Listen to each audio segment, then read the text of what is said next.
Hello, insane children, and welcome to another crowd design session for Alice Asylum. I am American McGee and joined here today with our mods, of course, all of our wonderful patrons. Today we're going to be going and looking at the Asylum Wiki. Links to the wiki are in the description below.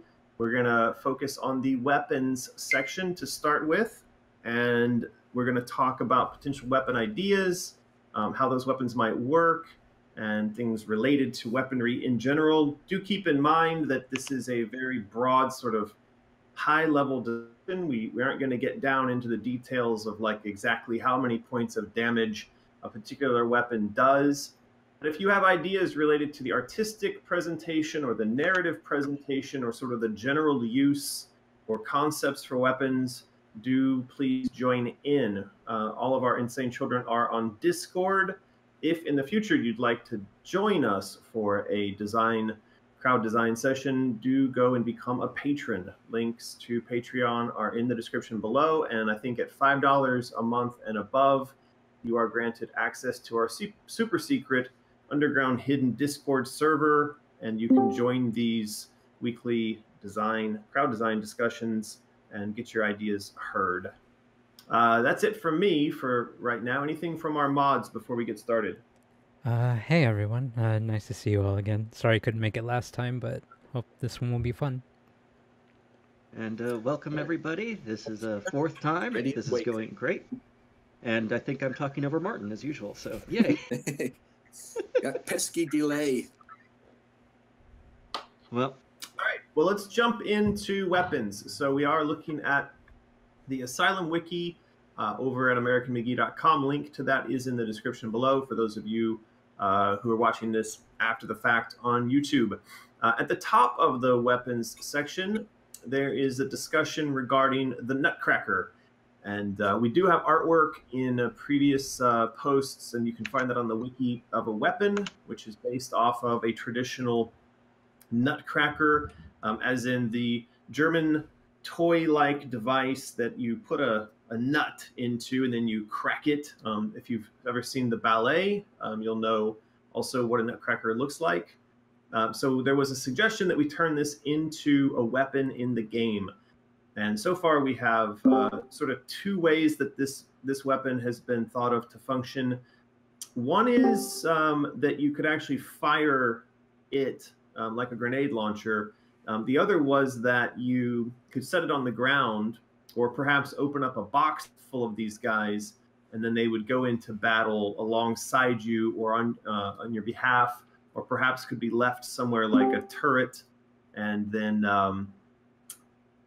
yeah, there's also some suggestion about his personality, just that he would make wisecracks and kind of come off as a gruff old man. So the very first one, the first suggestion here is Nutcracker is defeated as an enemy becoming a weapon. So basically, we would find him in the environment, we'd fight him against him as an enemy, and then he would come over to our side. I agree. Again, like, we kind of already have the Shadow Alice concept of why are they fighting? And then already we can have this combative situation of maybe also his personality is that Englishman, gentle, oh, okay, well, you beat me in battle, so I'll help you now. Would it be like a temporary thing, though? Like temporary enemies, like they'll only join your side for a little while, and then they kind of... No, I think it would be a boss, almost. Oh. So it would be a larger scale, like a boss-type enemy, maybe a general Nutcracker who has an army of smaller Nutcrackers, and then Alice... it doesn't have to be that she necessarily defeats this character. It could be that Alice comes along and finds the Nutcrackers fighting against someone else, and that she intervenes and either stops the battle or tips the battle in their favor, and then they become her allies. I really like that. It sounds really good. I liked Octo Chicken. Sounds cool. May defeat equals working together. The old Goku versus Vegeta thing does come up. Right. So, I don't know, Martin, the fellow anime person, what is your take? No, I like the idea of sort of joining them as an ally. It would kind of make sense then, like the artwork where you can actually have a box of nutcrackers with you, and you can send them off to fight for you. So Ooh, yeah. it kind of makes more sense in that way. Looks But yeah, like I think people are- introducing them via some kind of battle to get you used to the fact that they can be weaponry is probably the way to go. Lit in Okay. the chat, it looks-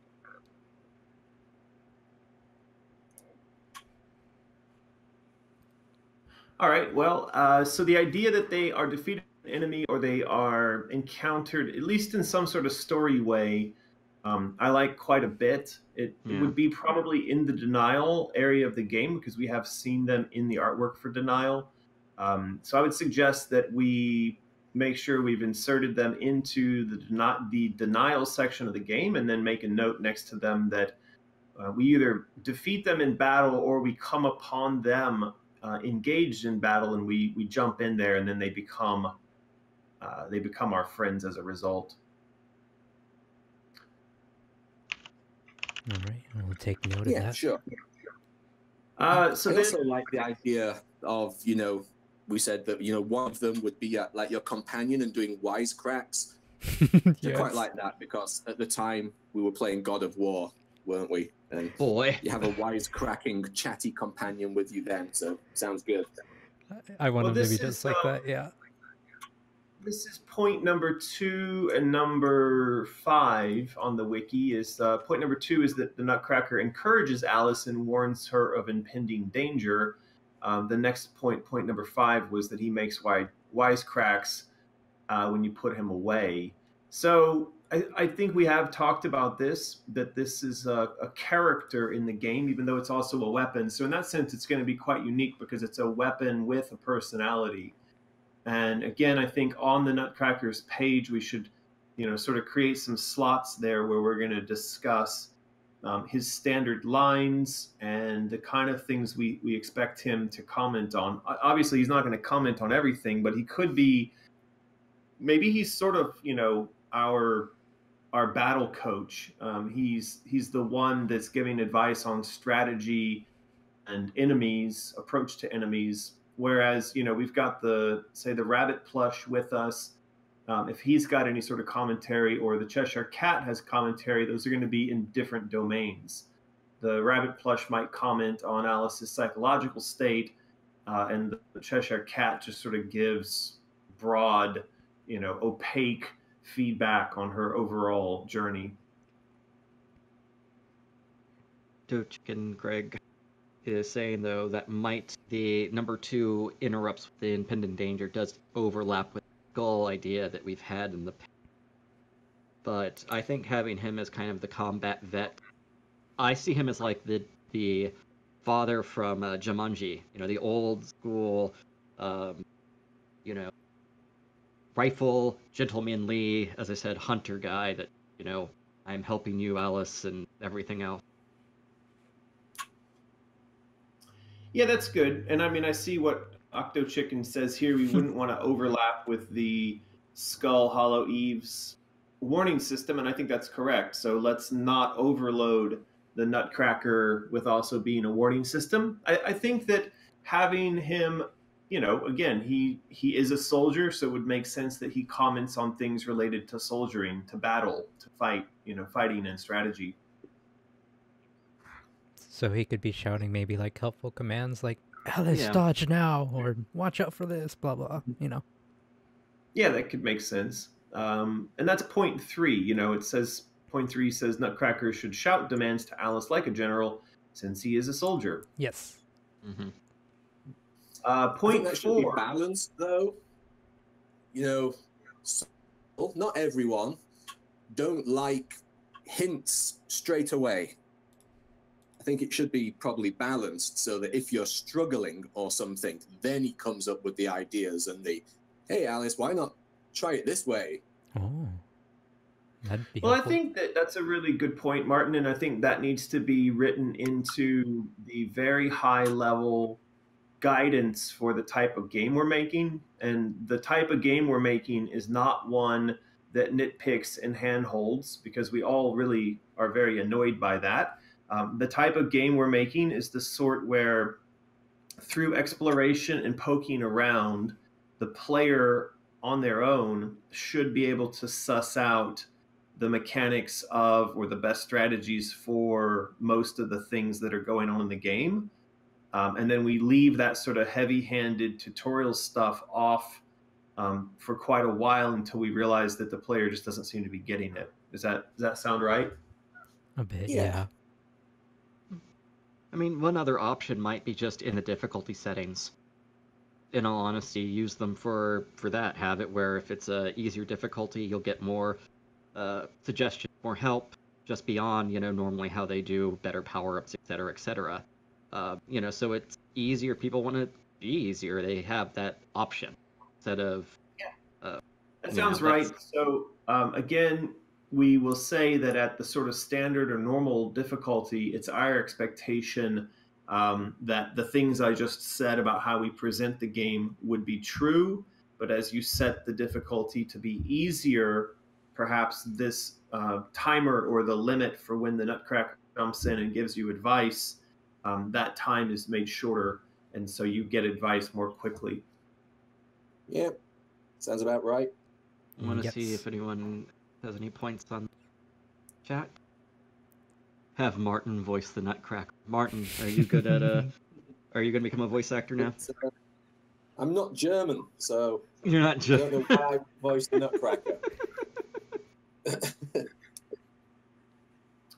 Well, I think also, we'll at some point we ought to explore a bit more the personality of this Nutcracker. So to have him just be straight up like, he's a soldier, he's a general, he's great, he's it all, would be, I think, a bit on the nose and a little bit boring. But to have him be somehow dysfunctional, maybe he's broken, maybe when Alice found him, he had been defeated in battle, but he refuses to admit it. So he could, in a sense, be sort of like the encounter with the Black Knight in Monty Python, where, "'tis just a flesh wound," right? And so it could be that he's got an unreasonable sense of his own abilities, and an unreasonable sense, perhaps, of how Alice should go into battle.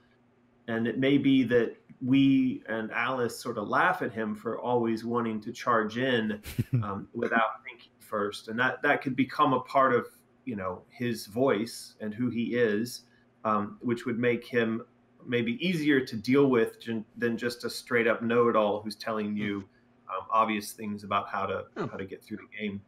So maybe a Don Quixote, like always willing to fight, doesn't know exactly maybe going forward properly either. So exactly, jump into. Yeah. Well, and that, I'm seeing the back and forth in the chat here about whether or not he's got a German accent or a British accent. British. And I actually think it would be quite funny for him to have a British accent, but, for instance, be confused and think that he's German. So, maybe in Alice's imagination, she doesn't know how to imagine him with anything but a British accent. Yeah, because maybe she's never heard a German accent, but he's convinced that he's German, and he's confused as to why he sounds British. That sort of thing. that would be great.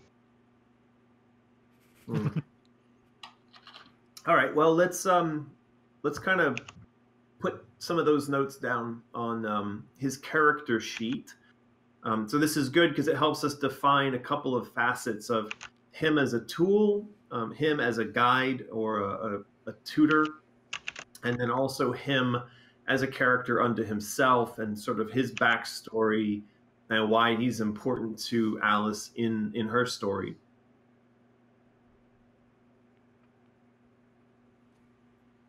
Point on the Nutcracker, someone has written, the Nutcracker's nuts explode like grenades.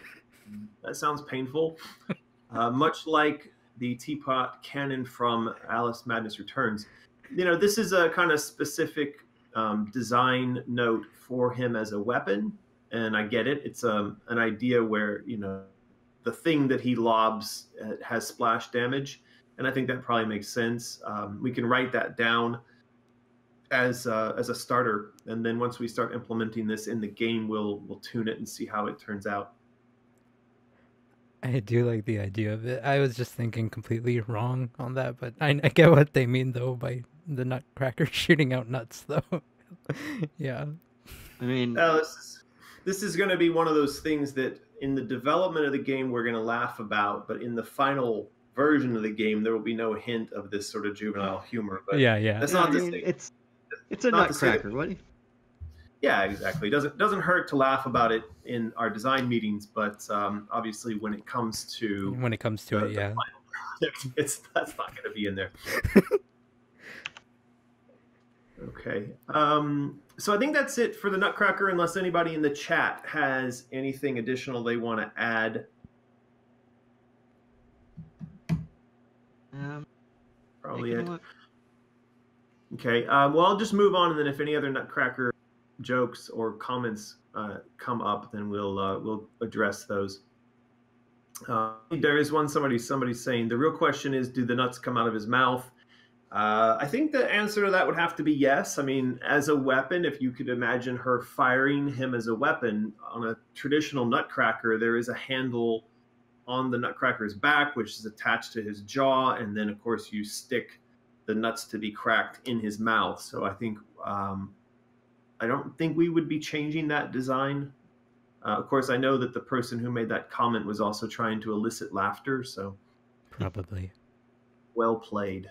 Okay, so point 6 here is that weapons that can shrink your enemies to execution or stomp them. Yeah. So the basic point is that what if we had a weapon that when we fired it at enemies made them small? I think this is a kind of weapon concept that a lot of game developers probably touch on and think about. They think about how to implement this. You gotta keep in mind a couple of things. If you were to shrink an enemy down to the size that they could be stomped on, you immediately sort of reduce all of their other features. You strip away presumably all their health. You strip away all the damage they can deal out to the player.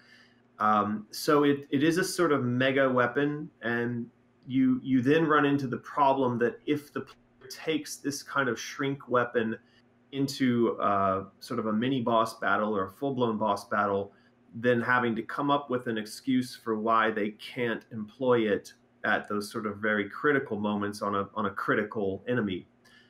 So I think in concept, the idea of shrink ray is really fun, but in execution, it starts to open up a kind of a can of worms that's really difficult to deal with in all instances throughout the game. So I think we ought to think about this a bit, talk about this a bit. Mm-hmm. I agree with that, and it reminds me of like Duke Nukem and things like that, where they did have the shrink abilities, but Alice has the ability to grow, and I think in Madness Returns, where she grew and fought the cards and everything, people liked more than just a single weapon fire. Oh, that character's small. I think build up is better than just that. And then the other thing too is, how is that a toy?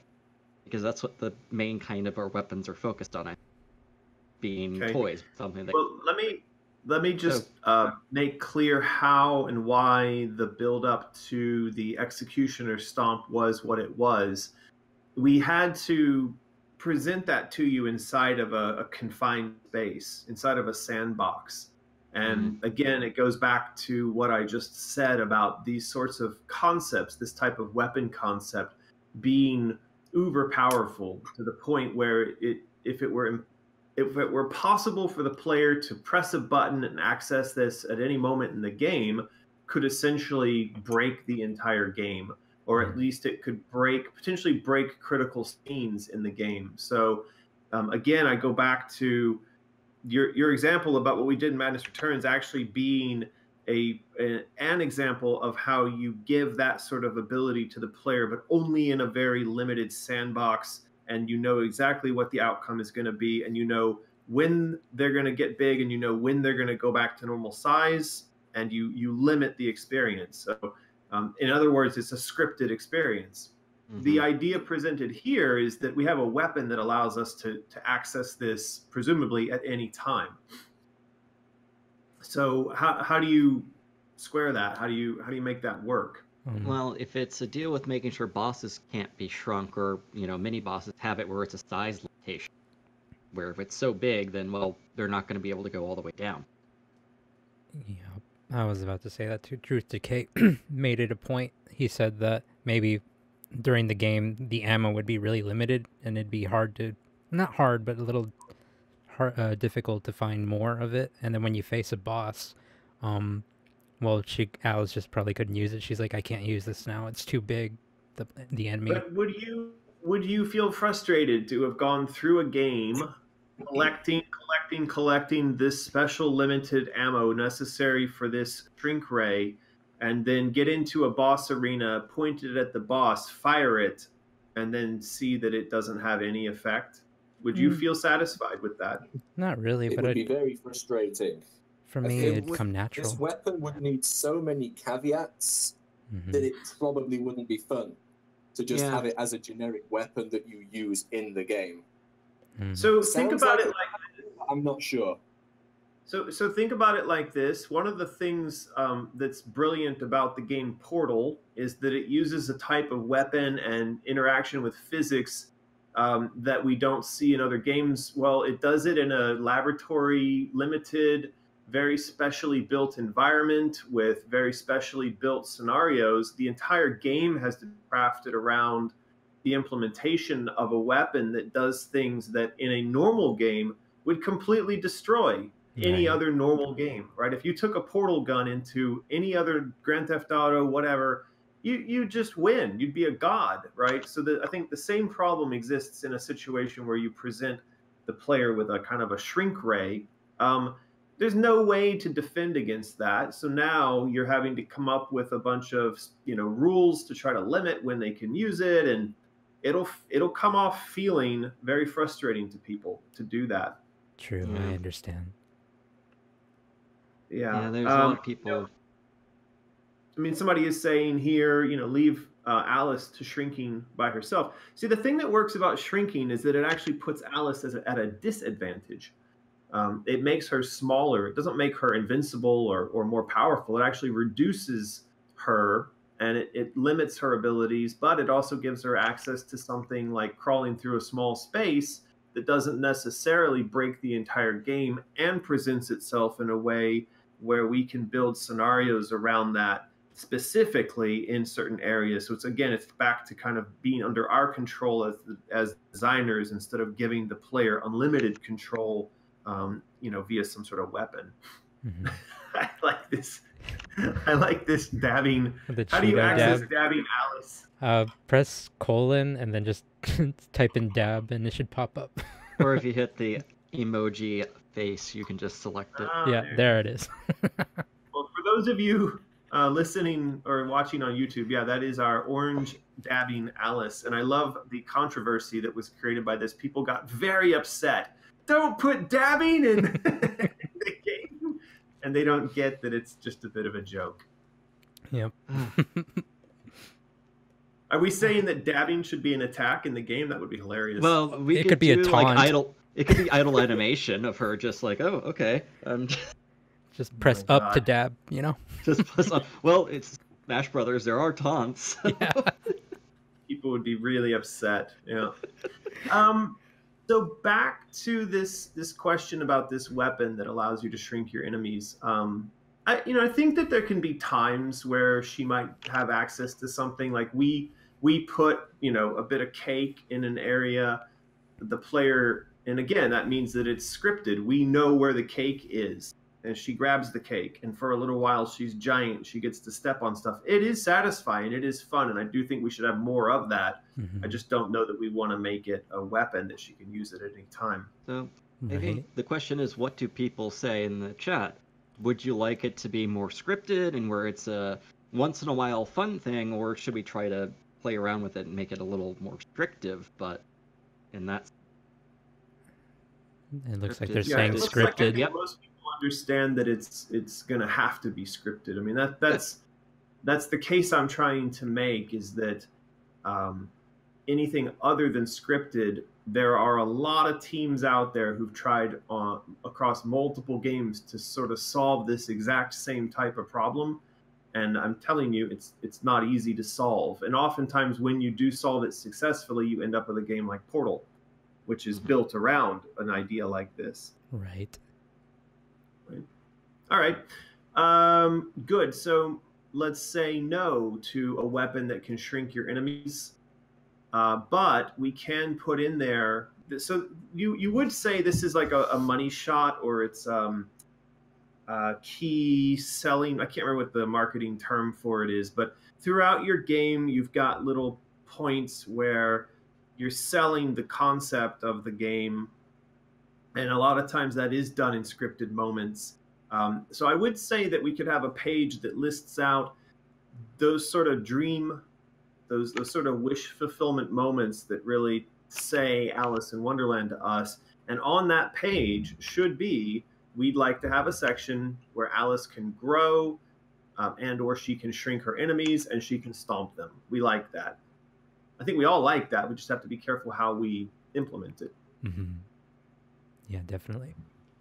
So maybe a page on the wiki that is sort of like big moments or cinematic moments, or I don't know, showstoppers thing. Yeah, show stompers. Show stompers, yes.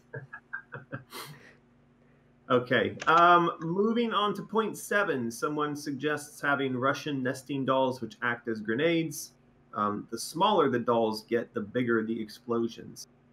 And there's another point here, which is Russian nesting dolls, which suck in enemies before they explode. So they sort of capture an enemy before they explode. I think both these ideas, are fine on the face of it. Any comments in the chat for these? My thing is, I know this is odd, but they probably exist, but would they have been something seen common during Alice's time? Yeah, I mean, that's just, something we just Google. So yeah, that's what I'm doing, right? yeah, it looks like they were around in the Victorian era. First ones were made in 1890. People would have known about them. I don't know that, it as a primary weapon. I don't know if it does it for me, but I mean, I think that the idea that there's grenades in the game is fine. The other question is, how many grenade type weapons do we need? Well, it looks like the first nesting dolls came out after Alice in Wonderland, so it would actually be the word not chronologically proper. We don't have to put them in the game. Yep. Yeah. Problem solved. Problem solved. I love when problems solve themselves like that. Okay. Point 9. Someone has suggested a weapon which betrays you. I like this as a single point. It sounds kind of interesting. It sounds like the kind of thing we'd want to explore a bit. That would make more sense if it was a sentient weapon, like the Nutcracker. Nutcracker. The Nutcracker is sentient, so maybe we're saying that at some point he bites back. He goes a bit nuts and he betrays us. Or if it's not a purposeful betrayal, like you said, part of his personality, perhaps he is damaged in some way and he's giving bad advice, inadvertently leading to terrible shenanigans. Yeah, I think an inadvertent betrayal is a bit more difficult to kind of communicate narratively in this type of experience than, say, a direct, overt betrayal. But anyway, we could take a look at that. I'm trying to think of like that kind of inadvertent betrayal he might do, which really adds to our story, versus a kind of overt betrayal just being a lot easier in the larger story. But I like the idea, though. So I think maybe we put a note next to the Nutcracker that at some point he does do something which is a betrayal. I'd like that. Craze Griffin wrote, maybe a sword that stabs you in the back. There's the backbiting sword from D&D. Well, the Vorpal Blade could betray her. Oh, it could, huh? That could also be something that has to do with the final scene and, the Shadow Alice encounter, which would be that in the early stage of the game, we're going to see young Alice is incapable of fighting. She's, not even armed. And then at some point, she's going to pick up the Vorpal Blade and she's going to get the classic blue dress. But it could be that towards the end of the game, the Vorpal Blade betrays her and goes to Shadow Alice. And that sort of forces young Alice to admit defeat. So it could be something like that. Mm-hmm. Lamb also said it could be a weapon that does bigger amounts of damage, but it costs health at the same time. So we were playing a game recently. I remember what it was. It was during Pirate Jam. Some of the guys that came along on Pirate Jam, they built a game that every time you fired the weapon, it damaged you. Mm-hmm. So I started laughing and calling it a suicide simulator because you just, every time you played for more than a few minutes, you just ended up killing yourself repeatedly. And that proved to me that that's not a good weapon concept. No. It was pretty damn frustrating, to say the least. Sounds like it would be. Yeah, I mean, I see here, firing a weapon hurts you the more you use it. I was gonna think, say, is that one up on the Pirate Jam website? yeah, it's the pumpkin forest thingy that they built in Unreal. So people can play. Tell us if it's a good idea or not. Hey, promotion. Well, Hey. I actually thought it was interesting that when I asked them, why did you do this? They said, well, we've never seen it in a game before. We never saw a weapon that did damage to you in a game before. And I said, well, did you ever stop to think that maybe there's a reason why you've never seen that in a game before? And they kind of scratched their heads and said, oh, yeah, okay. Because it turns out that it wasn't really very fun. But, I see somebody saying, at least they weren't afraid to test the boundaries. Well, would you test the boundaries by jumping over cliff? I mean... And the thing, too, is at least with certain games, you might have auto-regen health where, you're willing to take that bet. But in the previous Alice, they didn't have that. So, dealing with whether or not you're using health then as a mana meter or as an ammo box. So... Yeah. Well, I mean, I suppose we might get there. I mean, I see somebody's mentioning that Dark Souls has weapons that hurt the player. A bit. And then again, Dark Souls is famously difficult, exceedingly difficult game. And I don't know that we're trying to build something like that.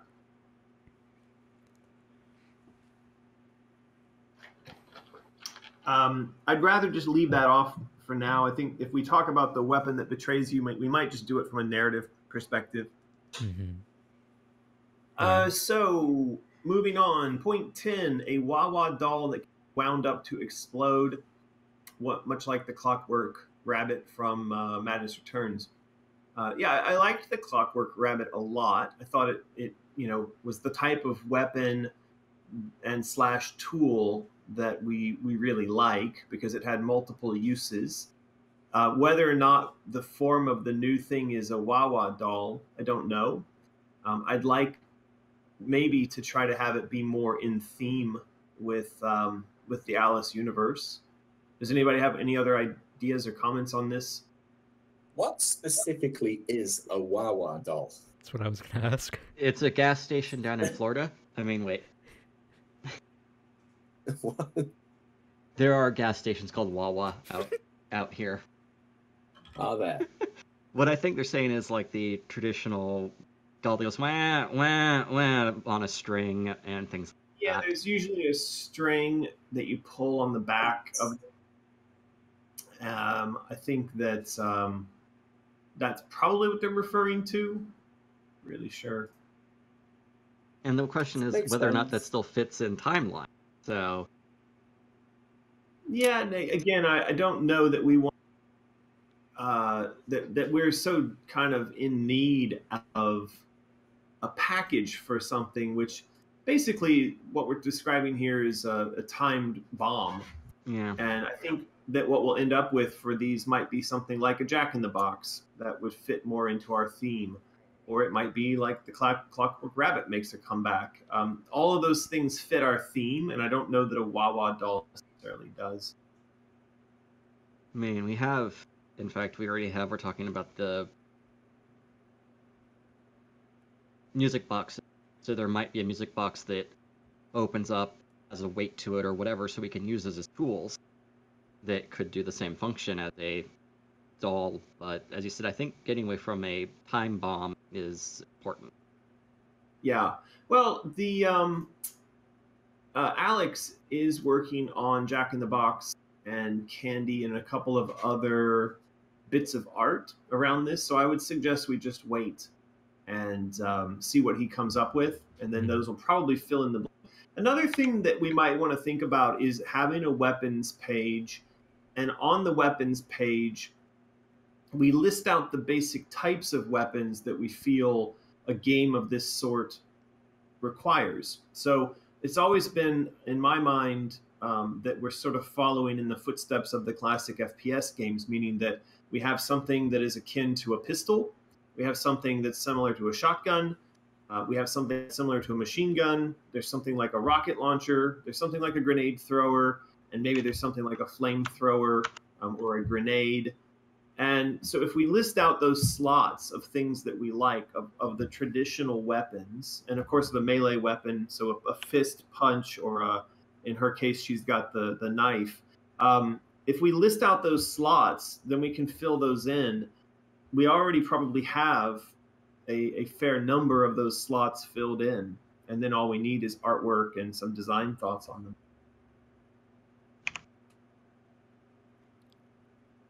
Probably a good way to approach it. Like, what types do we want, and now what fits? Let's whittle it down. Yeah, exactly. That's right.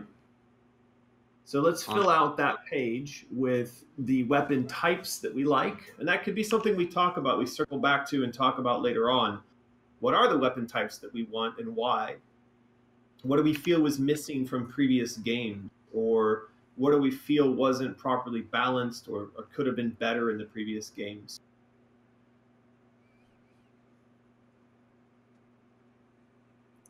Okay. I believe the teapot cannon was overpowered. The cannon was. Yeah. Well, and this is one of those questions. Do we like weapons like that had a charge up on it and it also had an instant fire? Do we want more like that? I did really good like question.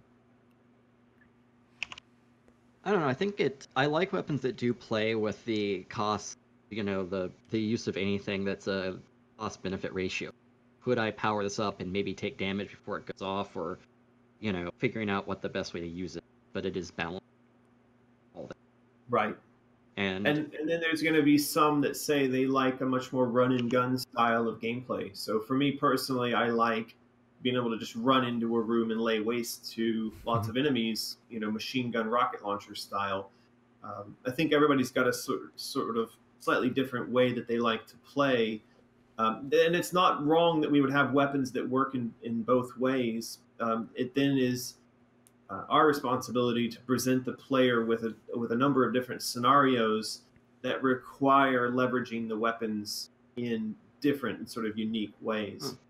Doc Monte, I'm probably saying that wrong, says that they liked AMA weapons compared to AMR, and I agree, but I think the thing with AMA was you had 2 firing matches. So that gave more responsiveness towards the weapon. So you felt like, you had a little more variety. This is one way. So if you like the run and gun, has that option be the other one. I just think having multiple work with each one. Right. Well, what I would like to do is, and I think we're already doing it, spreading out this design discussion to a much longer period of time than we had on both of those previous games. At some point, I would like for us to fire up sort of test environment where we can build out some of these weapons and really think about stacking the functionality of the weapons, and then going forward design sections of the game and puzzles and enemies around the weapon designs. And that's something we didn't really get to do enough of in the 2 previous games. It's something that I quite like in a lot of modern games these days, where you have weapons that are particularly effective against some enemies and not so effective against others, or that have secondary uses. Yeah, it's a weapon, but it also can be used to, say, freeze a mechanism in the environment, or open up passageways in the environment. And so I think trying to come up with some of those multiple ways that the thing is used as a tool in the game early on would be really helpful.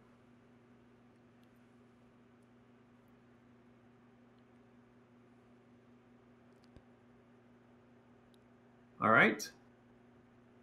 I think so. Moving on. Moving on. Point 11. Someone has written that there would be a chaos chain that pulls enemies to Alice. Okay, so this would be like old Mortal Kombat or God of War. God of War does that, yeah. Kind of fits into that concept art that we had, with Alice, like with all sort of like Cenobite chains wrapped around her. Yeah, I think that was meant to be an enemy. I think that was meant to be a bad guy, that image you're referring to. I mean, if we want to go with things that pull towards someone, we can always use tentacles. You always love tentacles. Okay. The tentacle box. Here, I have a box. Tentacles. I think we might leave the tentacles to the bad guys, but, well, like you just said, maybe tentacles in a box.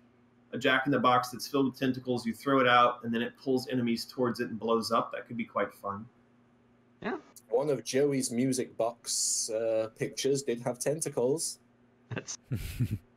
Yeah, and there is, I think, some variations on that coming soon as well. So, and that gives, like, various saying, it looks like having the music box or jack box, whatever, have multiple firing styles. One that has tentacles that pull you in, one that, so it pulls enemies away, one that blows up, one that acts as, like, push that. Yeah, that sounds good to me. All right, someone in here for point 12, point 13, point 14, we've got various different weapon suggestions. Someone in point 12 has suggested using pickup sticks. That is the old game of pickup sticks. Use those sticks as weapons. Someone has suggested a crossbow. Just a crossbow, just straight up. Crossbow. The oldie Victorian child's crossbow. Yeah, I don't know about that. Point 14, someone has suggested ball in cup weapon, and that it can be used as a wrecking ball. Weapon. Right. Someone has said it could be used as a wrecking ball, so it's a large metal ball that Alice can whip around quickly to smash groups of enemies. I do think we had an image, or we had some ball and cup before. Yeah, I thought there was some images. Right. So we have some discussion in the chat regarding pickup sticks, that perhaps you throw them at enemies and it pins them in place for a short period of time. I also imagine pickup sticks being the kind of thing, she could throw at a wall to create a way for her to scale or climb up a wall that otherwise doesn't have handholds on it. Pickup sticks could be used in that sense as well. Yeah, they could act like caltrops. Yeah, caltrops. Mm-hmm. You could also use pickup sticks as a wall, that she could throw them out and that would create a barrier or some sort of way of dividing her from the enemies. Lots of different things we could use pickup sticks for. Unfortunately, they feel a little bit boring. I mean, they are just sticks. The idea of sticks. You have unlocks. Yeah. Some of the ideas we've just discussed that these sticks could do, I mean, that also worked. All of those things also worked with the ice wand. Yeah. So the ice wand was able to freeze an enemy in place. You were able to build walls with it. You were able, I think, to build bridges with it. I can't remember. Maybe that was a different game. But we could have the ice wand or something like that doing all the same things as pickup sticks, and yet it would look visually much more compelling. I think, as you said, like right now too, we're just kind of trying to figure out the main weapon. Get what kind of a gun weapon, flamethrower weapon, right? Machine gun. Well, so, again, so maybe go into the wiki and just define the types, the weapon types that we want, and then under each of those have a list of all the suggestions. And there can be some that are just sort of like uncategorized or that span across multiple categories. Is pickup sticks a melee weapon? Is it a thing you use to freeze enemies? I mean, it sounds like there's a lot of different ways you could use that, so it might appear in multiple different categories. But ultimately, whether or not we choose pickup sticks may just come down to like how it looks artistically. Yeah. Okay. Point 15. Somebody has suggested a toy carousel weapon that dazed enemies, makes them dizzy. I'm not sure I understand what the toy carousel weapon would be. Does anybody have any ideas? I think a spinning carousel, top? I guess. Yeah, that's what I can think of. Behold us So this knowing is a all. spinning top that you can put out into the environment that spins round. Is that right? That's what I I think. believe so. Yeah, I imagine something like that. Sort of, I I used to have, I'm sure I did, like a kind of a big spinning top, and you kind of pumped it from the top, and it like built up speed, and it span round. They have those Yeah, I tops know what you're too talking with the about. strings. I had one of those as well. I don't know if that would have been in Victorian times, but anyway, a top, or I'm not sure that a toy carousel is the same as a top, but we should probably get some clarification on that. So somebody's written down for point 16, rapid fire card shooting cannon. Yeah, I mean, she was her own rapid fire card shooting cannon in the first game. I do think cards as weapons might probably make a comeback. I was always a big fan of cards as weapons. And we have talked about having the cards this time around be the tarot cards. Yes. Okay. So I think cards as weapons needs to be in there, and that we use the tarot card artwork, and then we'll just come back to that as we build up on that concept.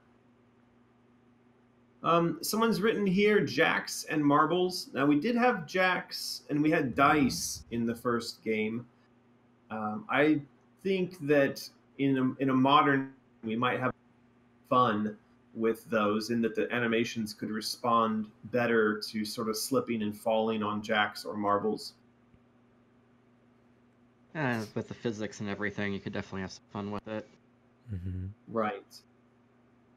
Okay. Those also scream as caltrops, the jacks. And I'm pretty sure we have artwork for some part of that already. Yeah. I think so. Okay. I do see in the chat there's a lot of conversation around the idea of tarot cards as weapons. This is a giant topic, and I think that Martin and I are aware that if we are going to go forward, especially in making a physical tarot card, we want to be respectful towards the community that uses those and takes those seriously. And the same would be true of how we represent them in the game. So I think that's a pretty big topic, and we probably need to find a sort of tarot card expert that we can trust to guide us through how we implement that in the game and also in a physical collection. Can I just quickly say I used to read tarot professionally? Great. I would love to do that to help you with that, which is why I've been pushing for it. Okay. So, just on a side note, I've been meaning to say that, not on a live stream, but. Right. Well, that would be great. If we can put together, sort of a group or some individual who can help and make sure that we do that the right way. Well, there's already a page about tarot on the wiki. I can't speak today, but yeah, waka. Don't know where that came from. But yeah, I mean, I think, especially if we're trying to make a physical thing and really have a lot of energy put into it, then it shouldn't just be a throwaway, as in a deck of cards, But having it as something that there's a lot of ideas that have come through. They give powers, they have that. We should maybe just in the future have a flesh that idea out. I think there are quite a few people in our community that have experience with tarot cards or have used them professionally, and So Yeah, it that's what might I'm saying. make sense to put together like the Tarot Guild and then Yeah. have that group of people help define how this is going to work. Definitely. That's what I said. We I think can. that would be a good idea. Okay. Like you say, some people have raised concerns that the physical tarot deck shouldn't just be a throwaway piece of merch. Do it just because we can do it. It does need to be done right. So I think a little gang or a guild to make sure we're doing it right is probably the way to go. Okay. Well, let's collect together that group, and anybody else who's listening to this over on YouTube and who has experience with this and wants to join our community and help out, please do, because I think this is going to become it's going to be, I think, a fairly big facet of the final product. If I'm reading correctly, the response we're getting to that content and to these ideas, I think that that could be a really big part of the product. Okay. Next point on the weapons list over on the wiki is going to be Blade can get huge and slice through waves of enemies. Okay. I think this kind of goes back to the issue of the sort of uber weapon that can perhaps frustrate the player by not working in all instances. I think this is a fun idea. And again, it might be something that's scripted, that in a particular area, we set the player up for this to work. We'll just have to kind of work through this. This might be a note to put on the Vorpal Blade page. I see that Ancient Child has their hand waving. Is there something you wanted to bring up, Ancient Child? Yeah, we haven't had anyone talk yet, huh? Yeah, we haven't had anyone talk. Yeah. Right. I do see people kind of resisting this idea of the Vorpal Blade itself getting huge. This isn't necessarily my favorite idea. I just want to be careful that we don't sort of immediately throw ideas away. If it doesn't hurt to put it on the Vorpal Blade page, but I can see automatically that there's some kind of issues that would come up with this, and it also seems, there's a little bit of pushback in the chat on this as well. Yeah, it just feels a little unnatural for the game, maybe. Yeah, maybe. So moving on, we might actually get through this whole list.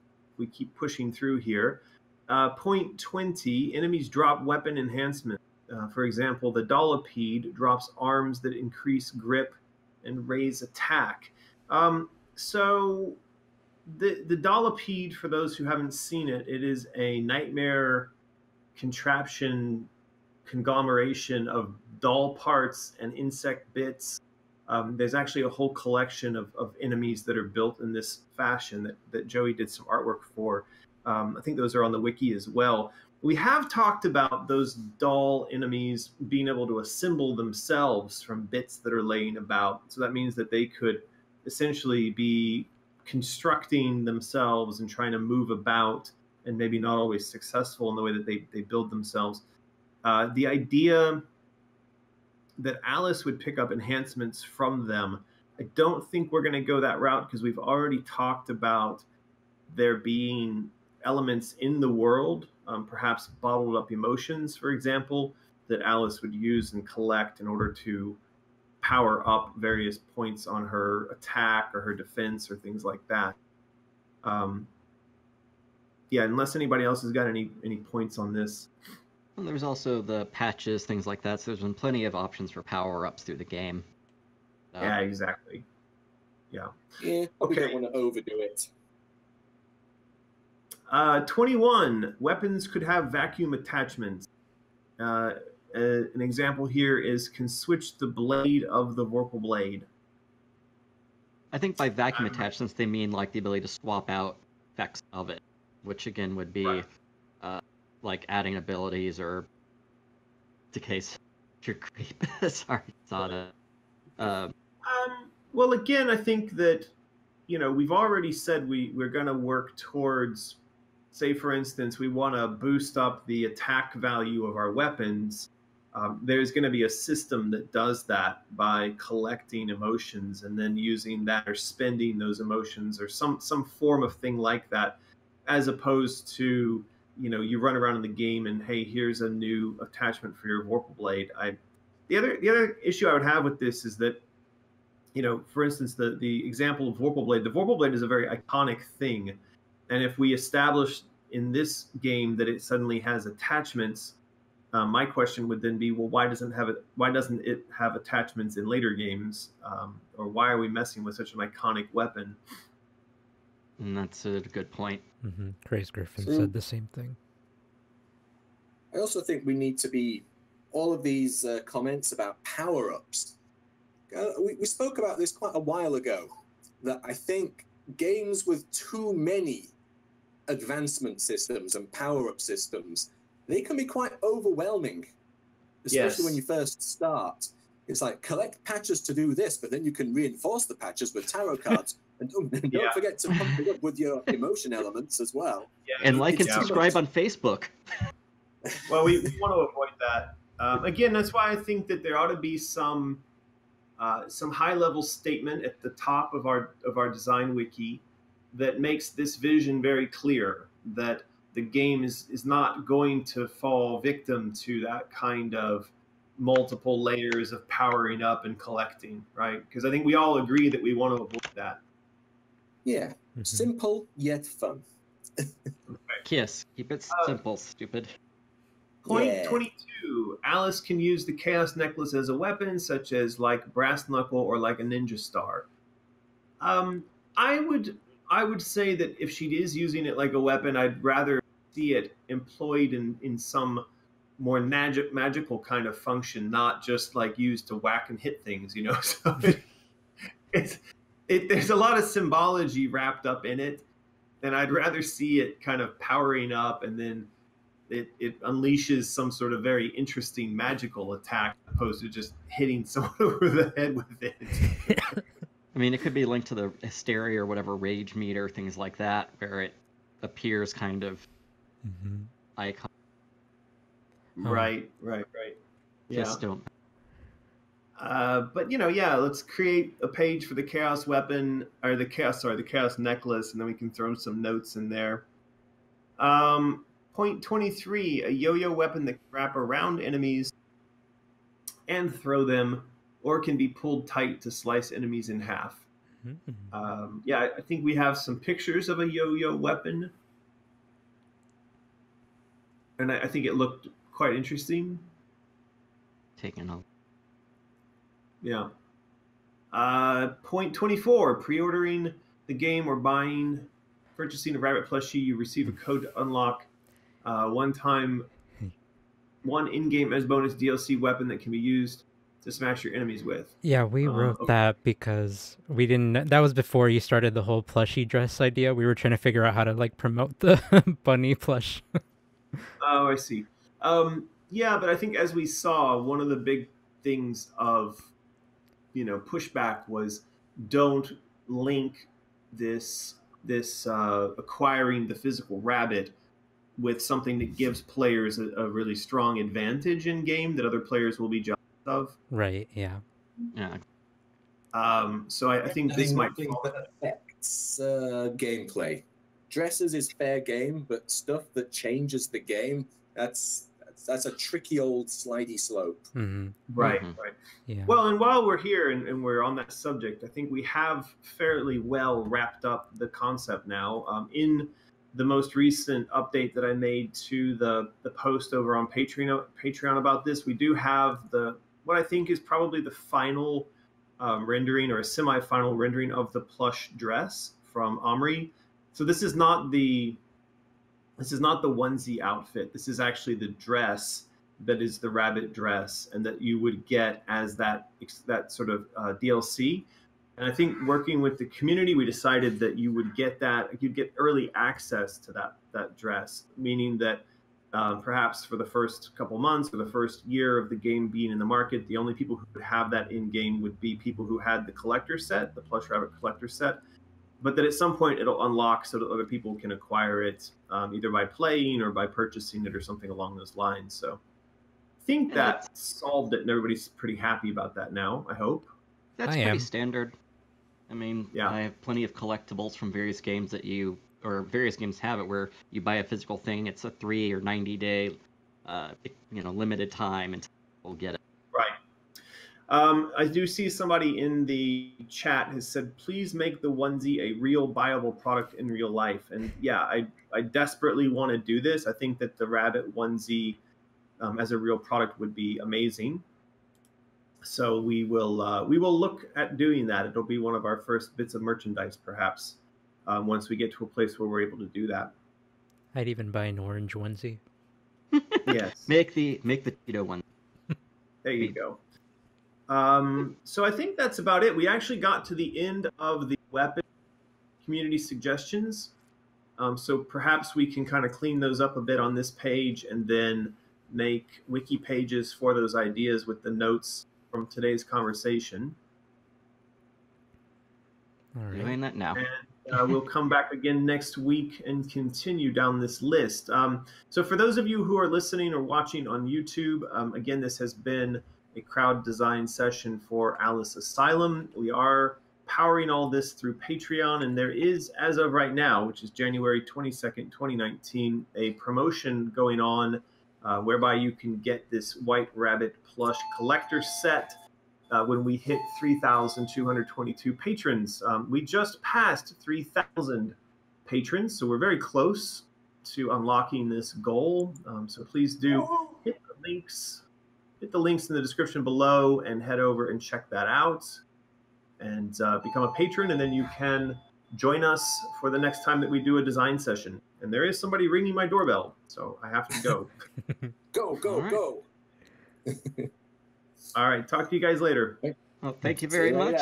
Thank everyone for joining us on this wonderful design. Yes, thanks to everyone. Make sure you sign up for. Make sure you tell everyone else to join the Patreon, subscribe to YouTube, like on Facebook, join Instagram, and whatever else people say on these things. So, thank you, everybody. It looks like we're going to hit the Patreon goal this month. That number shot up. Give it up. So, Yeah. Jib it up. Yeah, join in while you can. It's going to be the cheapest the plushie will ever be. So, if that's not motivation enough. Definitely. Most definitely, we will get the Tarot Troop together, I think. Hopefully sooner rather than later. Yeah. So, besides that, Okay, thank you, then. everyone else, and hopefully see you guys next time. See you all next time. See y'all later.